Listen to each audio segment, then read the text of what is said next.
Hey there, gamers! In this video, I'm going to show you how to get early game healing in Gothic 1 Remake. Acquiring a healing item early is probably one of the first things you need to do since the game is difficult and won't show any mercy if you keep making the wrong choices. Fortunately, you can get a couple of food materials for healing as early as the beginning of the game.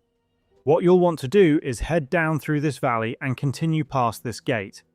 A little farther ahead, you'll find this bridge. Cross the bridge and pick up this sword.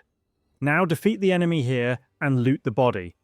After that, follow the path under the bridge and fight the first scavenger enemy near the tree. Pick up the stronger sword under this tree. You'll also encounter another scavenger enemy in this small wooded area to your right. Defeat it and loot both of their bodies. Now go back to the previous area after crossing the bridge and interact with the pan.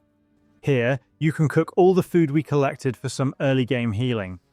And that's how to get early game healing in Gothic 1 Remake. Please do drop a like and subscribe, it really helps the channel grow, and I'll see you in the next tutorial. Thank you so much for watching.